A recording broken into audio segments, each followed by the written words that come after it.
Je viens de rentrer d'une balade avec mes 2 chiens sous la pluie. Je suis trempé, eux aussi. Pas le temps de faire une intro. On attaque directement avec cet épisode d'Esprit lucide. Aujourd'hui, je veux te parler de pourquoi est-ce que j'ai sorti la machine à écrire et pourquoi tu devrais faire de même. On va parler du mois de mars comme étant l'un des plus nerveux, stressants de ma vie de fondateur et comment je m'y prépare. Et ensuite, on va parler d'un sujet que tu ne pourras jamais éviter dans ta vie si tu veux accomplir de belles choses, le doute. On va voir comment tu dois l'approcher et l'utiliser au mieux au quotidien pour ne pas détruire ta vie et accomplir des choses plutôt sympas dans ton quotidien. Et pour la partie coaching, on va voir pourquoi est-ce que tu as l'impression au quotidien de courir après une liste de tâches et comment est-ce que tu peux y remédier. On commence avec le point Lucide. Je te parle en gros des avancées sur ma marque Lucide. Lucide, c'est une marque de compléments, de produits qui aident à la performance au quotidien. On a fait beaucoup d'essais pour créer un premier produit en canette caféine L-théanine pour aider les gens à être concentrés. On taffe actuellement sur d'autres produits. C'est ma première marque. Je suis le fondateur. Et c'est la galère, mais c'est magnifique. C'est la belle vie et c'est un moyen d'apprendre plein de belles choses et derrière de te transmettre des connaissances pour que toi aussi tu puisses les utiliser dans ta propre vie. Cette semaine, je te parle de pourquoi est-ce que j'ai sorti dans un premier temps ma machine à écrire. J'ai ressorti la vieille Lettera, machine à écrire italienne pour me mettre à écrire des lettres de remerciement à des clients. Pourquoi est-ce que j'ai fait ça? J'ai fait ça parce que je ressens, on va en parler, pas mal de pression en ce moment. On va voir pourquoi est-ce qu'il y a de la pression dans ma vie de fondateur. Et une des meilleures choses que je connaisse, une des meilleures choses pour moi qui existent pour enlever, réduire cette pression, c'est de faire 2 choses à la fois, c'est d'écrire et de ramener de la gratitude. Si tu arrives à lier les 2, jackpot. Et prendre le temps de sortir une machine à écrire pour écrire des lettres de remerciement à mes clients, c'est un des raccourcis, un des chemins les plus rapides pour pouvoir amener ces 2 choses. Cette écriture qui me permet de ralentir et faire quelque chose pour les autres, qui ramène de la gratitude et qui change complètement mon état intérieur. J'aime beaucoup écrire au quotidien, mais quand tu le lis à de la gratitude, donc écrire pour les autres, les gens déjà ne sont plus du tout habitués à cela et toi tu passes un très bon moment. C'est du gagnant-gagnant, c'est, une somme positive. Les gens, quand tu leur envoies des lettres, ils s'en rappellent. Ils s'en rappellent, ils les gardent, ils les placardent. Et j'ai des gens aujourd'hui à qui j'ai envoyé des lettres il y a un bout de temps qui m'ont dit: «Je l'ai toujours». Ça f c'est ils savent exactement où est cette lettre que j'ai écrite parce que personne ne fait ça et tu vas voir que quand tu écris une lettre à la main, tu y mets de l'effort, ça change complètement ta relation avec cette personne et d'ailleurs, tu pas besoin de sortir une machine à écrire ou autre. Je te parle de ça aujourd'hui parce que je trouve que à la fois, c'est quelque chose qui est magnifique, qui est bien pour toi et également, c'est un une action qui est très forte pour le côté entrepreneurial, business et même relation. Imagine aujourd'hui, que ce soit pour ta carrière, que ce soit pour ton business, peu importe ce que tu fais, d'un coup, tu reçois une lettre de quelqu'un écrite à la main qui te remercie pour quelque chose ou qui te félicite. Tu vas forcément avoir une relation beaucoup plus proche avec cette personne. Parce que personne ne fait ça aujourd'hui et je suis fasciné par ces actions qui ont un retour sur investissement qui est énorme. C'est-à-dire que toi, tu te sens bien parce que tu amènes de la reconnaissance pour les autres. Tu prends le temps de faire quelque chose pour les autres qui est toujours quelque chose, toujours une action en tant qu'homme qui, pour moi, m'apporte beaucoup de bonheur. Tu ralentis un petit peu toutes ces pensées parce que tu prends le temps d'écrire et en plus, la personne, elle, reçoit une petite action, une petite pensée pour elle, un moment que tu as pris juste pour lui écrire et elle se rappelle de toi et donc ça crée des relations plus fortes. Tu n'as rien à perdre à faire ça. Tout à gagner et pas besoin d'une machine à écrire, tu peux juste passer au tabac, tu prends une lettre, tu prends un papier, tu prends un stylo et tu écris pour une personne et demain tu passes, tu mets un timbre et tu l'envoies. Vraiment, teste de faire ça, tu vas voir, ça va avoir un effet qui est génial. Surtout dans le monde actuel où tout le monde veut aller sur de l'IA, sur de l'automatisation, aller sur du plus vite, prendre le temps de faire quelque chose qui va à l'opposé de ça, forcément, tu sors du lot et c'est aussi bien pour toi parce que tu ressens du bien en le faisant. D'ailleurs, petite prédiction entrepreneuriale, en anglais, ce qu'on appelle, je crois, l'analogue, je sais pas comment on dirait en français. L'opposé du digital, je pense que ça va revenir en force. Dès qu'il se passe quelque chose dans le monde où on va à fond dans une direction, on peut être sûr qu'on va partir ensuite dans la direction opposée le plus rapidement possible. Et j'ai l'impression de le voir arriver un peu de loin. Cette surdigitalisation, IA, perte de l'humain, de sens, qui va faire que de plus en plus, en tout cas beaucoup de gens vont vouloir se tourner vers l'opposé. Donc ça peut être des carnets, des machines à écrire, des communautés, se voir en vrai. Et c'est aussi d'ailleurs pour ça que pour moi, avec Lucide, c'est aussi important de créer le côté communautaire. Pas parce que c'est une opportunité, mais juste parce que je sens qu'on en a vraiment besoin aujourd'hui et que on peut se perdre dans partir dans l'optimisation à tout prix, le rapide, le digital et perdre quelque chose qui est un petit peu plus qui a un peu plus d'âme, qu'on ne peut pas vraiment quantifier et on s'en rend pas forcément compte, je pense, à vouloir toujours optimiser pour la vitesse. On en oublie que la vitesse, c'est pas forcément égal à notre épanouissement. Même si pour moi, la vitesse en entrepreneuriat, ça peut être un des points les plus importants. Je pense qu'il faut pas rechercher la vitesse à tout prix dans ta vie.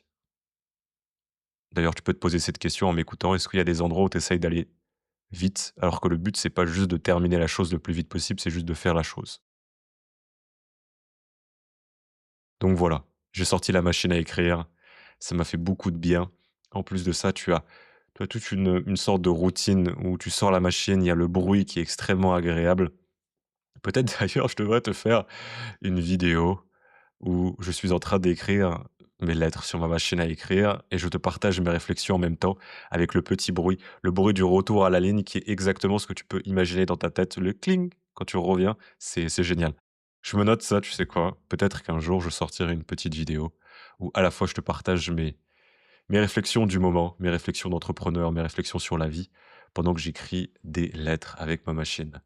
Donc voilà, petite action pour toi. Demande-toi comment est-ce que tu peux ramener cette écriture, cette gratitude et ce petit moment que tu prendrais pour mettre tes idées à l'écrit et remercier quelqu'un. Je t'assure que ce soit pour ton business, ta carrière ou juste pour toi, créer des belles relations et être heureux au quotidien, même si on ne te répond pas, tu vas voir que tu ne peux pas regretter de faire ça.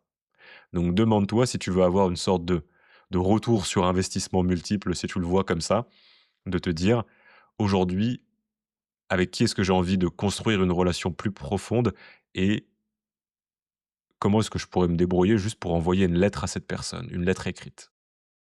Voilà, deuxième avancement de la semaine après t'avoir parlé de mes lubies d'écrivain avec ma vieille machine à écrire, on parle de l'avancement de notre prochain produit. Je vais être rapide là-dessus parce que je t'en parle tout le temps vu que c'est ce sur quoi je passe beaucoup de temps en ce moment. C'est pas simple. Actuellement, c'est pas simple parce que je commence à avoir des doutes.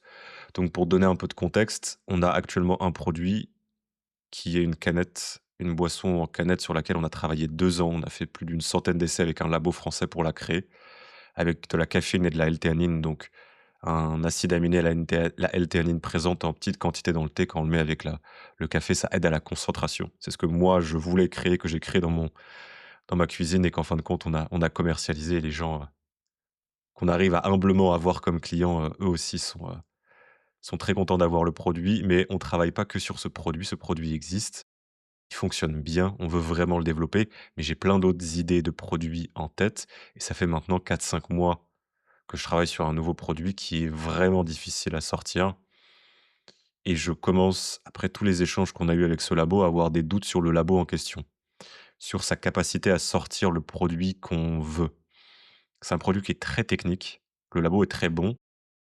C'est pas notre labo pour Lucid Focus Canette comme je l'appelle, donc notre produit en canette, c'est un autre labo parce que c'est une expertise assez spécifique et après avoir fait beaucoup, beaucoup d'allers-retours, on est à plus d'une vingtaine là, j'ai des doutes parce qu'il y a plus trop d'améliorations récemment sur le produit, sur le goût surtout et comme une personne infidèle, je commence à aller regarder ailleurs.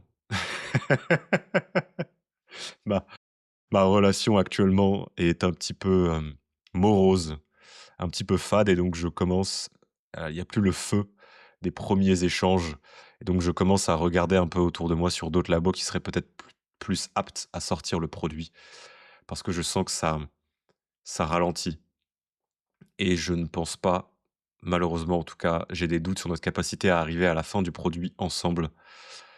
Ça amène des frustrations parce que j'ai envie d'avancer vite, mais ça ralentit les choses. C'est en plus, c'est des process qui sont longs, c'est des processus qui sont très longs. Moi, j'aime bien je te parlais juste avant de l'importance de ralentir, mais il y a des moments où tu vas avancer, même souvent, tu vas avancer en entrepreneuriat assez vite sur des actions et les processus d'échange au labo, c'est long. C'est long, c'est des mails tous les 3 à 4 jours. C'est pas pratique, c'est pas efficient et c'est assez frustrant, surtout quand t'as pas forcément la main mise dessus. J'aime bien faire des essais en amont dans ma cuisine, mais pour commercialiser un produit et arriver à la formulation finale, il faut un équipement très spécifique que moi je n'ai pas et donc je n'ai plus la responsabilité. C'est plus moi qui gère le processus, ce qui est assez frustrant parce que tu as envie que ça avance vite, tu vois que ça avance pas et ce produit, il peut tout changer. Il peut tout changer parce que il est en termes de besoin, c'est une folie, vraiment et si on arrive à le sortir, à le formuler, ça va être, ça va être fou et j'ai même envie de dire, c'est pas si on arrive à le formuler, c'est on va le formuler. Soit je soit je meurs dans le labo, heu, soit le produit existe. Il y a un des 2, une des 2, une des 2 conclusions qui va arriver.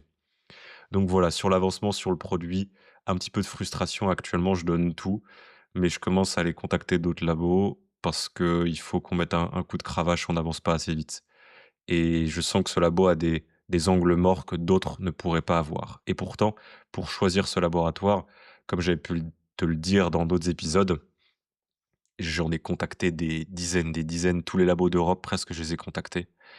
Mais au bout d'un moment, tu dois faire un saut un peu dans le vide et faire un choix avec un labo et peut-être qu'on n'est pas parti sur le bon. Bon, je vais te tenir au courant sur tout ça, mais le produit va être fou et je vais tout donner pour que tu puisses l'avoir le plus vite possible dans ton quotidien parce que tu vas voir que c'est génial. Et en plus, cet avancement sur le labo, ça mène à mon troisième et dernier avancement de la semaine sur la marque. Ça concorde avec un moment qui est aussi difficile à gérer sur ce mois de mars, qui est la prochaine production qui arrive à grands pas. C'est fou, le temps passe tellement vite et je commence, je vais pas te mentir, à avoir une sacrée pression. J'ai hâte à la fois parce qu'on a un nouveau goût qui va sortir et les journées de prod, c'est toujours quelque chose et c'est des journées de folie, mais il y a une appréhension. Parce qu'il y a une production, c'est beaucoup de choses à gérer. Il y a un prochain goût, il y a ce prochain produit qui arrive également. Ça demande un investissement financier qui est gros. Une production, c'est à peu près 25 000 € à sortir et c'est moi qui finance tout de ma poche depuis le début de Lucide. Je t'en parlais dans le dernier épisode, mais il y a plus de 100 000 € que j'ai investi en, en 9 mois et c'est pas simple de tenir la barre en ce moment. Voilà, je vais le dire, et je vais le dire comme ça. C'est beaucoup de pression. Quand tu es solo fondateur, même si j'ai des gens qui sont extrêmement compétents et je leur dois beaucoup de choses qui m'entourent, tu es le seul responsable. Donc tu pas le choix, en fait, même s'il commence à y avoir beaucoup de vagues et que ces vagues se font de plus en plus hautes, tu dois tenir la barre. Même s'il y a des questionnements, même s'il y a des doutes, tu pas le choix parce que c'est toi. L'entreprise, c'est toi et tu dois avancer. Si le capitaine, il a pas la vision et il continue pas de tenir la barre, l'équipage ne va pas tenir avec. Et je sais que je vais tenir la barre, mais quand tu vois la tempête arriver, quand tu vois les vagues, les grandes vagues des quinzaines de mètres qui sont devant toi, il y a une petite appréhension qui arrive. Heureusement que j'ai fait un gros travail sur moi, c'est pour ça que je te le dis tout le temps, mais pour moi, il faut pas dissocier le développement entrepreneurial et le développement personnel, c'est pas 2 choses différentes. Parce que si tu veux développer ton business, tu dois développer l'entrepreneur qui prend les décisions. Et je vois plein de gens qui se concentrent juste sur les techniques, les tactiques, les petits conseils. Surtout quand tu débutes, l'entrepreneuriat, c'est juste le mec qui prend les décisions. C'est juste le mec qui gère le business. Donc, investis sur toi. Si tu es entrepreneur, investis surtout sur toi, sur la personne qui prend les décisions et qui investit son temps au quotidien et qui va tenir la barre.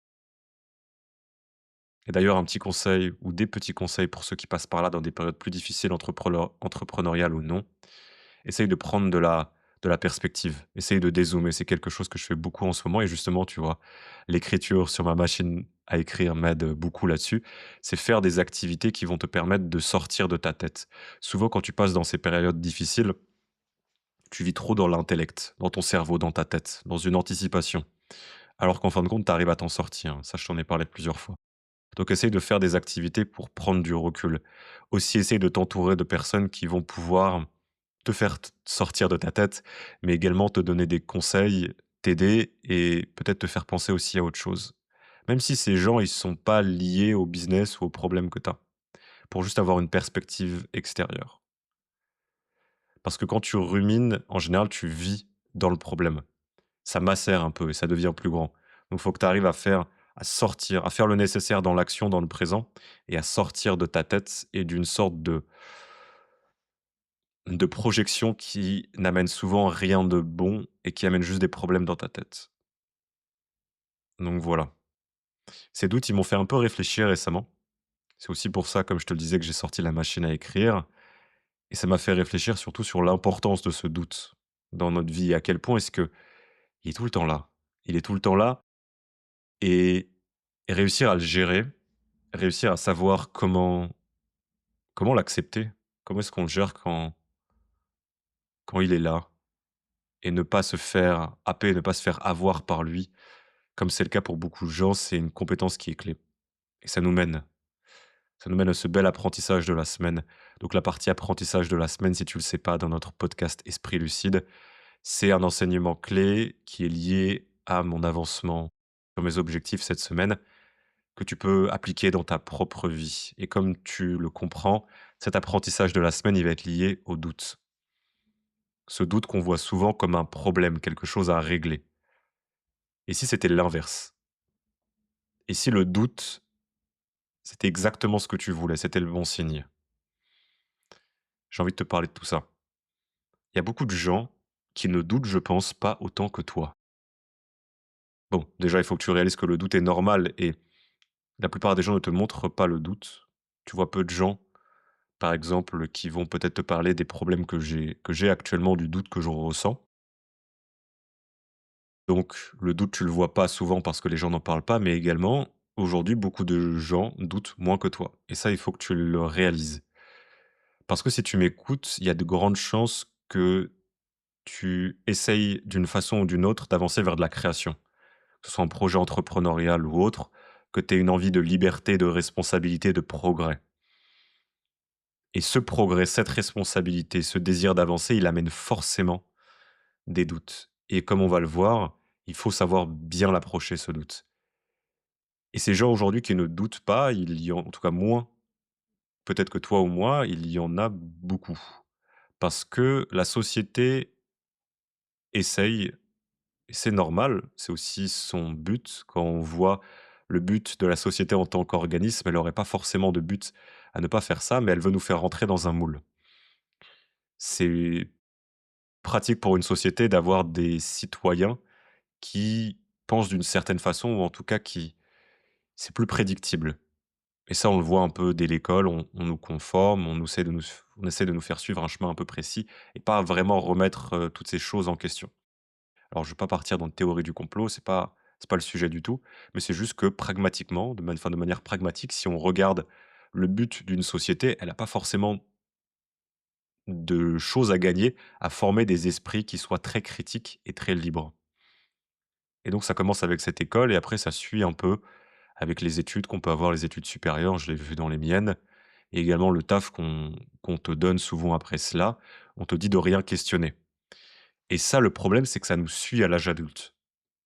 En tout cas, moi, ça m'a suivi et dans mon quotidien et je le vois aussi souvent autour de moi, cette habitude à ne pas remettre les choses en question et à être habitué à ce qu'on nous dise ce qu'on devrait faire. Et le problème, c'est que quand on nous habitue à nous prendre par la main et à nous dire de suivre un chemin tout tracé, quand on arrive à un moment où on veut faire l'opposé, on sait pas le faire et on se dit que les problèmes qu'on a, les doutes qu'on a à vouloir essayer d'avancer dans une vie de liberté, ou en tout cas tout ce qui arrive comme conséquence naturelle est quelque chose qu'on devrait régler, quelque chose qui n'est, entre guillemets, «pas normal», alors que non, en fait. Et ce doute, il en fait partie. Mais comme on n'a jamais, jamais eu l'habitude de le confronter, beaucoup de gens aujourd'hui qui font face à ce doute l'évitent et se conforment. Et il y a des chances aujourd'hui que tu aies pris des mauvaises décisions, des mauvais choix dans ta vie parce que tu as fait face à ce doute, mais tu ne l'as pas confronté, tu l'as évité, tu t'es conformé. Et ça, c'est parce que on a peur de ce doute. On n'est pas habitué et on a envie d'éviter cette vérité. On a envie de ne pas faire face à cette vérité. Cette vérité qui est difficile, qui est parfois le fait qu'on est en train de faire le mauvais choix. Parce que choisir le conformisme, le non-doute, c'est confortable.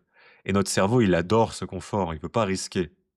Et donc, en plus de cette un peu programmation, on va dire, depuis notre plus jeune âge à éviter le doute, à choisir le confort, la sécurité et à surtout pas remettre les choses en question et à se faire prendre par la main et nous amener dans un chemin tout tracé qui, une fois qu'on suit tout ce troupeau, peut-être on se rend compte que ce troupeau nous a ramenés au bord de la falaise et c'est un peu tard.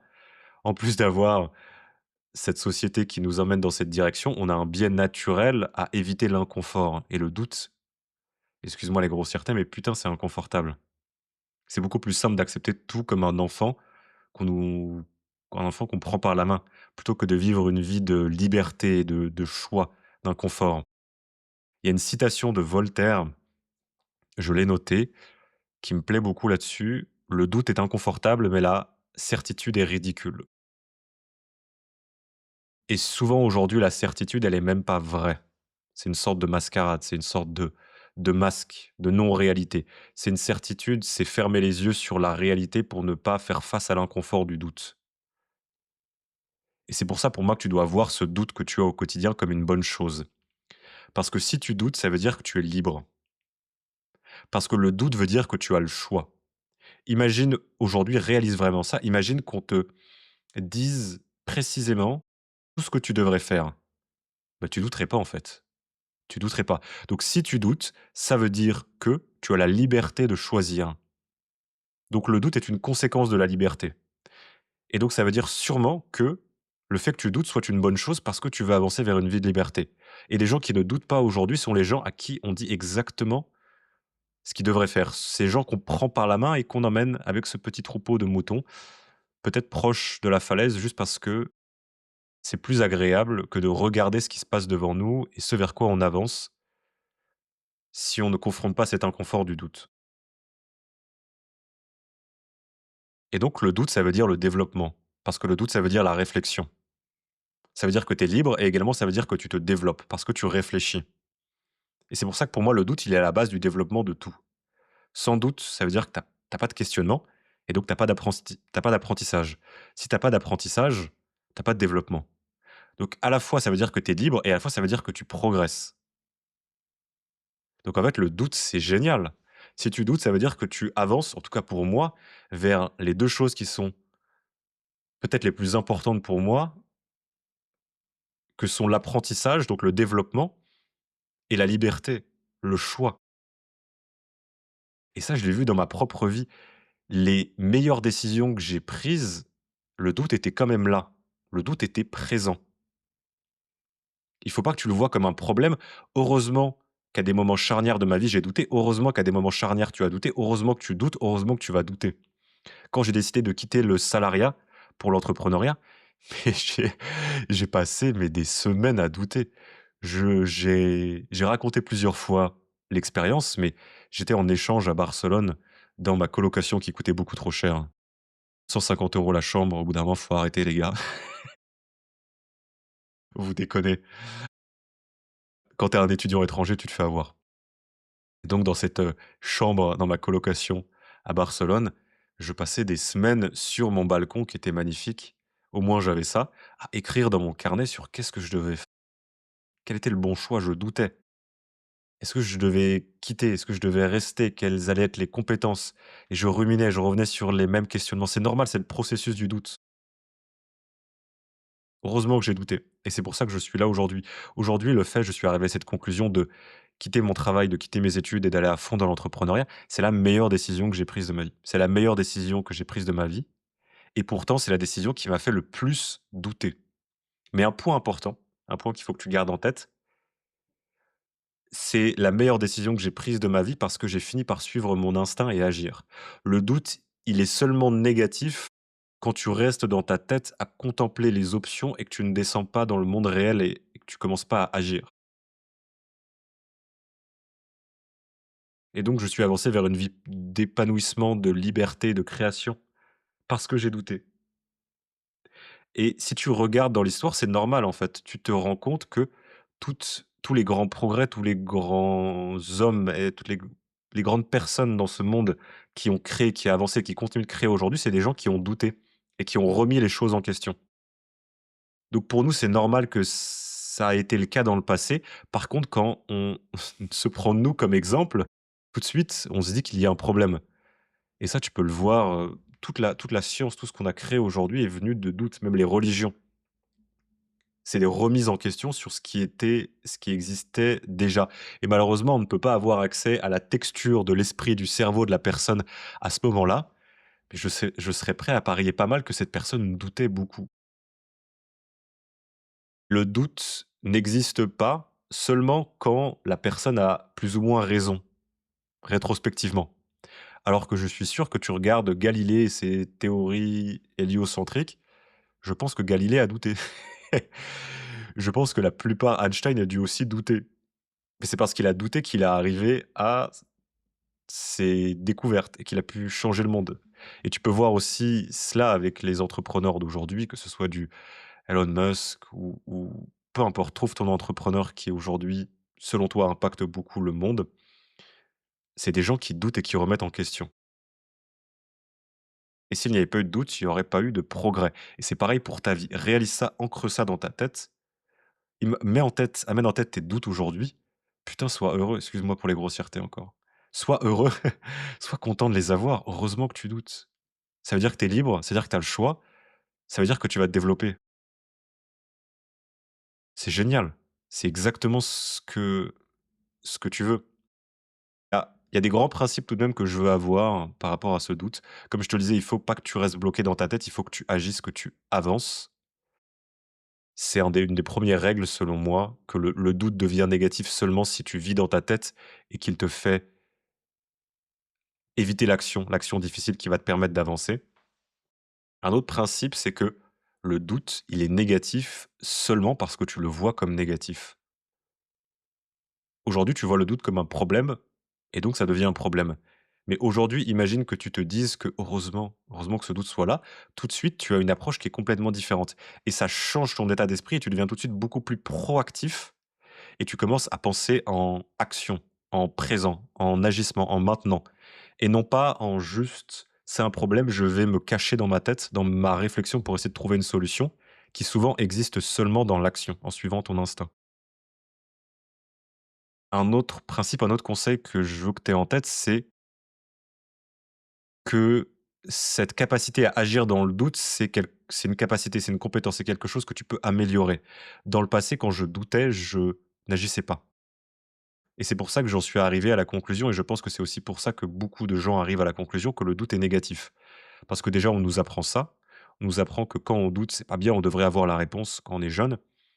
Alors qu'en fait, non, le doute est normal et donc quand tu commences à prendre l'habitude inverse d'agir dans le doute, petit à petit, tu fais de nouvelles connexions neuronales et tu te rends compte qu'en fait, c'est cette action et c'est cet agissement dans l'incertitude qui va donner la réponse et tu commences de plus en plus à moins te perdre dans ta tête et à agir de plus en plus, à vivre dans ce monde, dans l'action qui va enlever le brouillard, ces nuages de doute et tu le vois et je le vois dans mon quotidien. Et les personnes qui progressent le plus aujourd'hui et j'ai beaucoup d'exemples entrepreneuriaux parce que c'est le domaine qui me passionne le plus aujourd'hui. Mais la plupart des gens aujourd'hui que je vois, les entrepreneurs que je vois vraiment progresser, c'est des gens qui ont appris à, même si leur tête leur disait quelque chose, doutait, agir tout de même parce qu'ils savent que la solution se trouve là-dedans. Et c'est pareil pour ton doute. D'ailleurs, il y a une règle qui s'appelle la règle 40-70 de Colin Powell. J'en avais parlé dans une vidéo il y a très longtemps. Si je me trompe pas, Colin Powell, c'était un secrétaire d'État américain. En tout cas, il était dans la politique américaine et il gérait aussi quelque chose comme, il avait un poste haut gradé au niveau des armées et il a créé donc, quand tu es ce genre de personne, les décisions que tu prends, c'est quasiment tout. C'est toute ta vie, mais c'est aussi la vie d'autres personnes et il a une règle qui est cette règle des 40-70 qui est que les meilleures décisions sont prises entre 40 et 70 des informations nécessaires pour agir.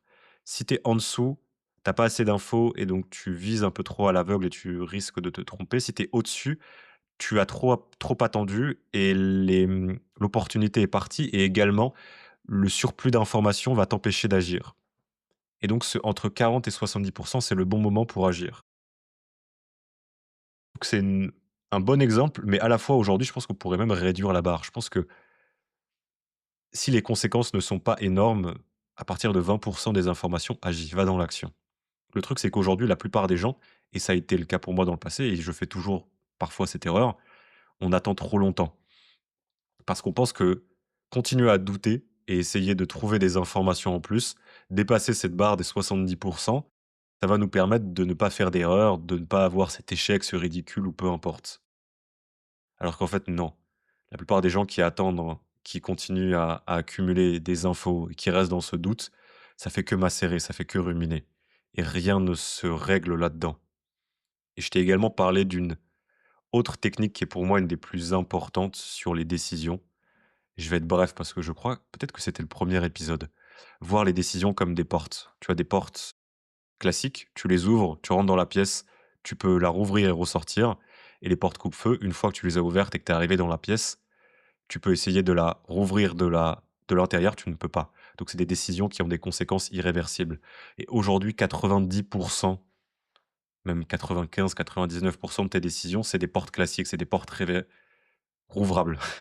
Des décisions qui ont une conséquence que tu peux changer et donc le but, dans ce moment où tu doutes, c'est de te demander surtout quelles vont être les conséquences. Très souvent, c'est des conséquences que tu peux changer, qui sont réversibles et en fait, le but, c'est juste d'aller agir le plus rapidement possible et tu vas voir que ce doute, il se lève. Ouvre la porte et tu vas te rendre compte qu'en fait, c'est exactement ce que tu devais faire et malheureusement, on a ce biais naturel avec notre cerveau parce que dans le passé, faire une connerie, aller dans l'échec, c'était souvent la mort. Aujourd'hui, c'est l'opposé, c'est rester devant cette porte qui amène une mort de tes projets, une mort philosophique, une mort de tes relations, de tout et donc faut essayer le plus possible quand tu ressens ce doute, presque sourire parce que tu sais que tu es libre, parce que tu sais que ça va mener à du développement et ouvrir cette porte, agir.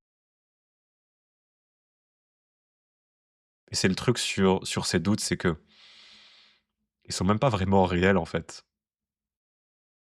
Imagine pendant un instant que tous tes doutes n'existaient pas. Plus rien. Ils ont disparu, ils se sont levés comme des nuages après une tempête. Les nuages sont partis.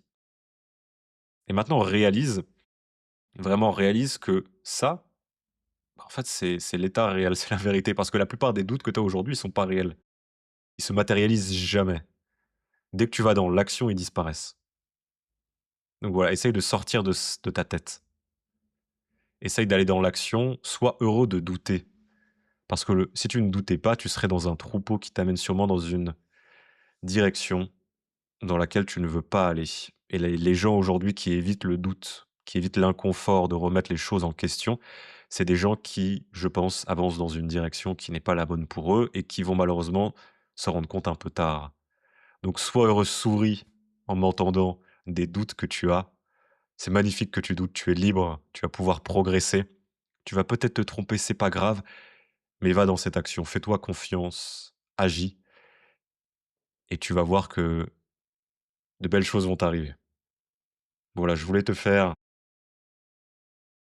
partager cette petite réflexion sur le doute, pas juste rester dans une réflexion philosophique, même si j'aime bien cette conclusion que le doute veut dire la liberté et le développement, mais surtout aussi l'action.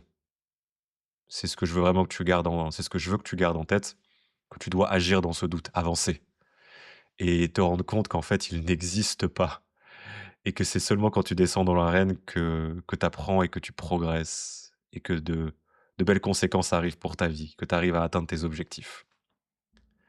Voilà pour cette partie sur l'apprentissage de la semaine. On enchaîne avec le coaching. Le coaching, c'est un moment que je prends pour humblement te conseiller sur une ou plusieurs problématiques auxquelles tu peux faire face dans ton désir d'accomplissement, d'épanouissement. Et aujourd'hui, je vais te lire un mail que j'ai reçu de la part d'Adrien. Je te lis ce mail. Bonjour Lucas, j'ai découvert tes vidéos et tes podcasts récemment. Merci beaucoup pour la qualité et j'essaye d'être très sélectif sur le contenu que je consomme et tu as passé mes barrières facilement. J'ai une question portée sur la productivité. J'ai remarqué que j'ai tendance à vouloir accomplir trop de choses dans mes journées et je surestime ma capacité d'action.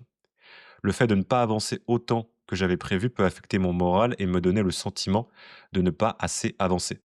Que penses-tu de ce sujet? Excellente journée à toi, Adrien. PS, j'envisage une commande, donc une commande de Lucie, j'imagine. Quel goût conseilles-tu pour débuter? Merci, Adrien. Heureux d'avoir passé tes barrières de contenu. On va d'abord parler de bon, au niveau du goût, qu'est-ce que je te conseillerais? En général, les gens préfèrent Berry. C'est un goût qui est un peu plus grand public. Moi, je t'avoue que j'aime les 2. Les 2 pour moi sont géniaux. Mais si tu veux choisir un des 2, commence par citrus, pardon, par berry. Berry donc qui est myrtille, grenade et si tu veux avoir les 2, pars sur un pack de découverte.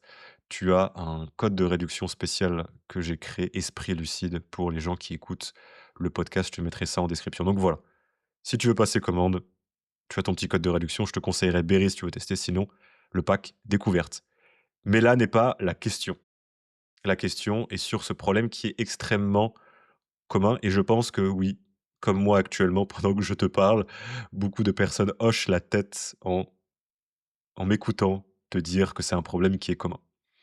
Ce qui est intéressant déjà, c'est que tu le dis toi-même dans ton mail, tu essayes de trop faire. Donc tu es au courant déjà d'un problème, tu essayes de trop faire et tu n'arrives pas à accomplir tout ça.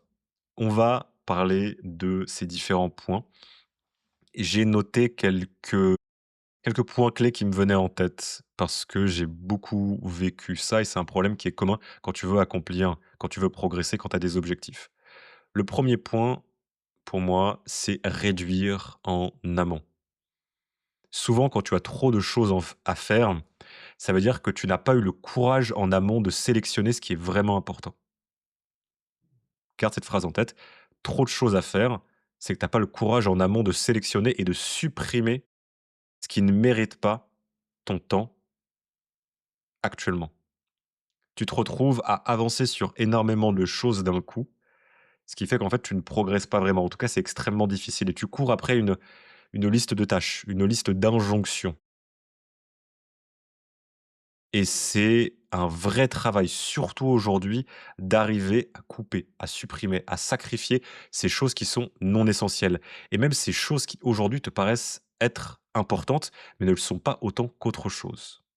Surtout dans un monde aujourd'hui avec de plus en plus de possibilités, où on te dit exactement ce que tu devrais faire, tu commences à avoir même des désirs que tu ne devrais pas avoir normalement. C'est extrêmement difficile de savoir refuser, de savoir accepter, prioriser. Donc essaye de travailler sur tes priorités réelles, tes vrais désirs, ce que tu veux accomplir. C'est quoi la contrainte actuellement dans ta vie, dans tes projets, dans ta carrière, ton business? Et si tu avançais sur cette contrainte-là, la plupart des autres choses que tu dois gérer dans ta vie ne seraient ces choses avanceraient également. Il n'y aurait plus un besoin forcément de progresser. En tout cas, ça changerait complètement ta sphère de progrès. Et à quoi ça ressemblerait de prendre vraiment cette contrainte au sérieux? C'est des questions que j'aime bien me poser. Si cette semaine, je devais avancer sur une seule chose, ce serait quoi? Vraiment le temps de sacrifier en amont, parce que c'est ça qui va te permettre de progresser. Aujourd'hui, les gens qui arrivent à sacrifier le non essentiel, c'est eux qui arrivent à progresser. Parce que le vrai progrès, il se fait sur une dimension. Le vrai progrès, il est sur de la profondeur, pas de la largeur. Et si tu es avec ta liste de tâches, de projets et de choses que tu as en tête au quotidien sur quelque chose de très large mais peu profond, en fait, tu ne vas pas te distinguer, tu ne progresseras pas, tu ne tireras pas de plaisir de ton progrès, tu n'auras même plus envie de continuer.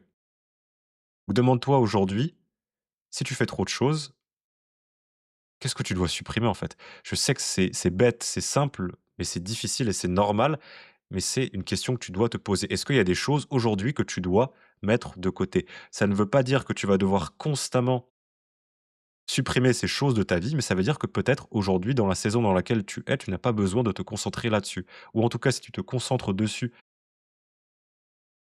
avec les autres choses que tu as à gérer, tu ne pourras pas atteindre ce que tu veux. Et donc réalise cela. Est-ce que tu veux continuer à passer tes journées à courir après une liste de tâches et pas faire de progrès? Ou est-ce que tu veux passer à travers la douleur, l'inconfort de devoir supprimer des choses maintenant, pendant un temps, pour pouvoir avancer sur ce qui compte? Et ça me mène à mon autre conseil qui est le concept de dose minimale efficace. Si tu passes moins de temps sur quelque chose, ça ne veut pas dire que tu dois foncièrement tout supprimer ou que tu dois arrêter d'avancer sur le reste ou que le reste ne progressera pas. Ça veut dire que tu dois mettre la plupart de tes efforts pour avoir un progrès disproportionné dans une verticale. Et c'est là que vient le concept de dose minimale efficace. La dose minimale efficace, c'est la dose minimale que tu peux utiliser pour maintenir ou avoir un progrès dans n'importe quel domaine. Par exemple, quand j'ai des périodes entrepreneuriales très intenses, mon développement physique, donc mon entraînement à la salle de sport, n'est plus une priorité et je passe sur cette dose minimale efficace pour maintenir mon physique, qui est juste 2 entraînements à la salle de sport de 1 heure à 1 h 30. Ça peut paraître, pour quelqu'un qui va souvent à la salle, rien du tout, mais pourtant ça fonctionne. Je ne progresse pas de manière exponentielle à la salle de sport parce que c'est pas mon but. J'identifie ces domaines dans ma vie dans lesquels aujourd'hui je veux tout de même maintenir ou progresser légèrement, mais ce n'est pas ma priorité et je me demande quelle est la dose minimale efficace que je dois amener dans ce domaine pour pouvoir investir une petite fraction du temps que j'investis aujourd'hui pour prendre tout ce temps, cette énergie et mettre ces ressources sur ce qui est vraiment important aujourd'hui. Cette dose minimale efficace, elle est souvent drastiquement plus basse que la dose pour progresser. Donc tu ne sacrifies pas la chose, tu sacrifies temporairement un gros progrès que tu pourrais avoir pour maintenir ou progresser légèrement. Donc prends les différents domaines de ta vie qui ne sont pas aujourd'hui cette priorité principale et demande-toi quelle serait la dose minimale efficace dans ces différents domaines que tu pourrais appliquer, continuer à légèrement progresser sans avoir à fournir un effort qui est aussi important qu'aujourd'hui. Et petit conseil, cette dose minimale efficace, elle est toujours beaucoup plus basse que ce que tu penses.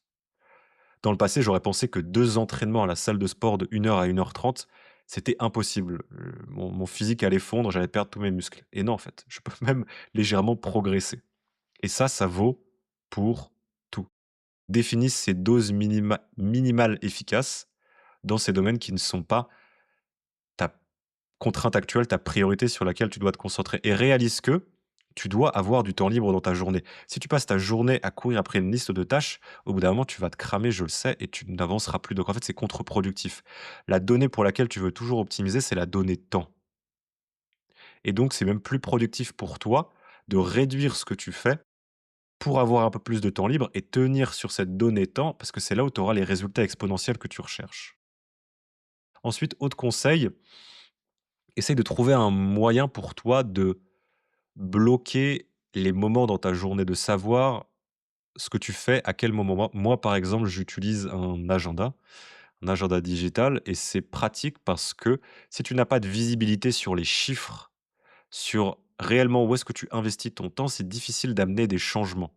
Donc trouve un moyen, ça peut être carnet, ça peut être la myriade d'applications qui existent aujourd'hui pour organiser tes journées, de noter des blocs de temps où tu sais maintenant avec tes priorités ce que tu vas faire à tel moment. Et ça te permet de pouvoir résister aussi aux demandes inutiles extérieures et de savoir que non, là, tu avances sur cette priorité. Parce que parfois, quand tu te retrouves à avoir une journée extrêmement chargée ou à courir constamment après plein d'actions, c'est aussi parce que les gens ramènent du chaos dans ta vie, parce que tu n'as pas planifié à l'avance à quel moment est-ce que tu dois avancer sur ces tâches qui sont clés dans ta vie. Donc trouve un moyen pour toi de savoir à quel moment, sur quelle priorité tu vas pouvoir avancer. Ça va te permettre également, en regardant en arrière, de te rendre compte parfois que tu ne tiens pas vraiment ta parole et que tu n'avances pas autant que tu le voudrais sur ta priorité. Ça te permet d'ajuster, d'avoir des chiffres. Ce que tu ne mesures pas, c'est difficile de l'améliorer. Donc essaye d'avoir de la visibilité. Ensuite, autre conseil, garde en tête, c'est un principe que je veux que tu ancres au quotidien, tout prend plus de temps que prévu. C'est une loi de l'univers. Ça n'arrive presque jamais que quelque chose prenne moins de temps que ce que tu avais prévu. Donc pars avec cette idée en tête, ce principe en tête. Ce que tu vas faire va prendre plus de temps que prévu. Si tu surplanifies trop et tu essayes à la minute près de savoir ce que tu vas devoir faire, tu te retrouves à avoir un système très fragile qui casse et ça amène de la frustration et tu commences à décaler ces choses et tu arrives plus à avancer, tu as l'impression que tu es en retard. Donc laisse-toi plus de temps pour faire les tâches que tu dois faire. Réduis ce nombre de tâches en priorisant ce qui est vraiment important et donne-toi plus de temps que nécessaire pour ce qui est réellement important.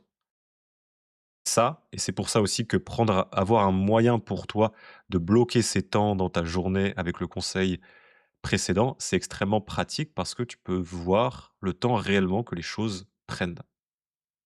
Prends du temps en plus, les choses prennent plus de temps que prévu, ça arrive tout le temps. Autre point, il y a de grandes chances que si tu as l'impression d'être en retard, tu te concentres trop sur les inputs. Donc les inputs, les actions, ce que tu fais. Sur te sentir productif, sur sentir que tu progresses, plutôt que sur les résultats, donc les outputs, ce qui va sortir de tes actions. Parce que souvent, quand tu fais quelque chose pour te sentir productif, tu fais pas vraiment bien la chose, en fait. Tu l'as fait pour un peu ton ego et avoir l'impression que tu es occupé et surtout pas avoir du temps libre. Essaye le plus possible de faire quelque chose pour le résultat, pas juste pour te dire que tu fais une action. Et demande-toi ce sentiment de pas avoir l'impression d'avancer assez, d'être en retard, il vient d'où? Pourquoi est-ce que tu as besoin d'être productif toute la journée? Parce que je peux t'assurer, aujourd'hui, il y a des gens qui travaillent moins que toi et pourtant qui arrivent à avoir bien plus de résultats. Donc ce que tu cherches à accomplir n'est pas forcément derrière être constamment occupé. Va creuser ce sentiment de ce désir qui est pas simple à gérer, de vouloir constamment être productif, vouloir constamment faire quelque chose.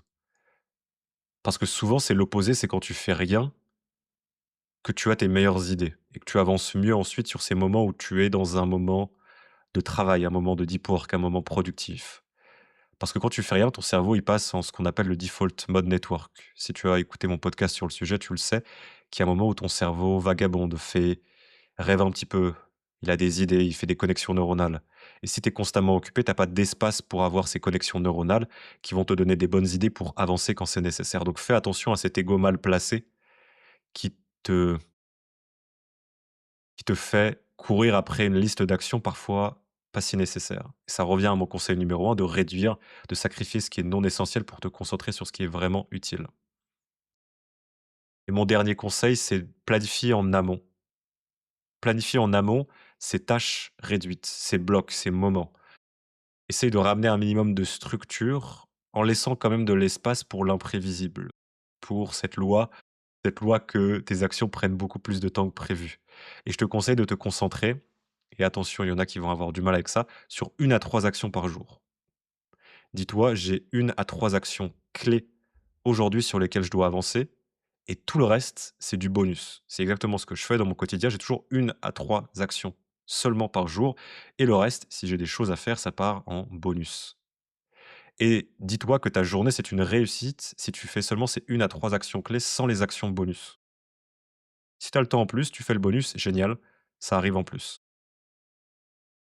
Donc voilà, si je devais te résumer mes conseils, développe ce courage de sacrifier en amont, identifie ta contrainte, supprime ou réduis le reste. Pour ce que tu veux réduire, définis ta dose minimale efficace et réalise que supprimer aujourd'hui, sacrifier, c'est pas supprimer pour le reste de ta vie, c'est juste choisir quelle est ta contrainte et ce que tu dois vraiment ce sur quoi tu dois vraiment avancer aujourd'hui. Trouve un moyen de bloquer ces moments dans ta journée, de gagner en clarté. Rends-toi compte que tes actions prennent beaucoup plus de temps que prévu. Fais attention à ce désir d'être concentré sur les actions, les inputs et non pas le résultat, les outputs. Donc ce désir de vouloir être productif. Et concentre-toi surtout sur une à 3 actions clés par jour. Le reste, c'est du bonus. D'ailleurs, alors je n'avais pas du tout prévu de te parler de cela ici parce que normalement je ne parle que de choses liées à Lucide, mais au moment où je t'enregistre ça, on est le dimanche. Et à partir de la semaine suivante, à partir du mardi 24 ou du mercredi 25, je vais sortir un projet qui est la concrétisation de 4 à 5 mois de taf acharné. Ce projet, il s'appelle Focus. C'est un projet qui date maintenant de 2 3 ans. C'est mon système, en gros, que j'utilise au quotidien depuis 2 3 ans pour reprendre le contrôle de mon attention, donc notre ressource la plus importante aujourd'hui, là où on investit notre temps, nos choix, nos décisions.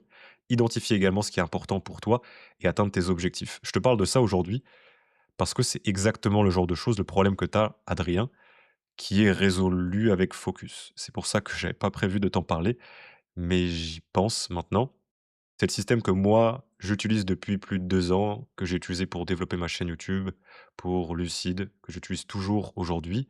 Et ça fait 4 5 mois que je travaille sur une nouvelle version du système, de ce système Focus.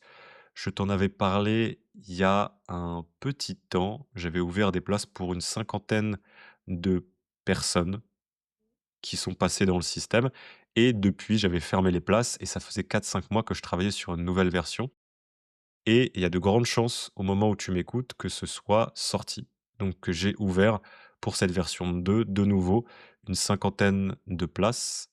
Si c'est quelque chose qui t'intéresse, donc savoir creuser ce que tu veux accomplir dans ton quotidien, reprendre le contrôle de cette ressource la plus importante, ton attention, et atteindre tes objectifs, je pense que Focus, ça pourrait t'intéresser. Il n'y a aucune pression, évidemment. J'avais même pas prévu de t'en parler. Tu fais ce que tu veux, mais le produit est complètement fou. C'est une chose dont je suis fier. Et si tu es en accord avec beaucoup de mes valeurs, il y a de grandes chances que ce soit un produit, parce qu'il est payant, c'est un produit qui est payant, un investissement qui change ton quotidien. Donc voilà, la décision est tienne, mais si c'est sorti, tu verras un lien dans la description s'il reste toujours des places au moment où tu m'écoutes pour pouvoir avoir accès à Focus. Voilà. Petit point sur la partie coaching. Si tu veux me soumettre tes questionnements, envoie-moi un mail pour passer dans un prochain épisode d'Esprit lucide comme Adrien aujourd'hui, au mail que je te mettrai en description, lucas@drinklucide.fr. Essaie de me détailler au mieux ta situation et j'y répondrai avec grand plaisir dans un prochain épisode. Voilà pour ce bel épisode d'Esprit lucide. Merci de m'avoir écouté jusqu'ici. Comme toujours, si tu veux soutenir le podcast, tu peux aller te prendre un pack de Lucide comme Adrien, donc je te conseille Berry ou alors Découverte si tu veux essayer les deux sur drinklucide.fr. Ça s'écrit drink, D-R-I-N-K, lucide, donc Lucid.fr, tout ça attaché. Je te mets le lien en description. Tu as un code de réduction que je te mets également en description pour les auditeurs du podcast. Et si tu es intéressé aussi par Focus et que c'est sorti au moment où tu m'écoutes et qu'il y a des places, je te mettrai ça également en description. Voilà. Je te souhaite une magnifique semaine. Souris, souris de douter. Tu es libre et tu te développes. La vie est belle. Reste lucide.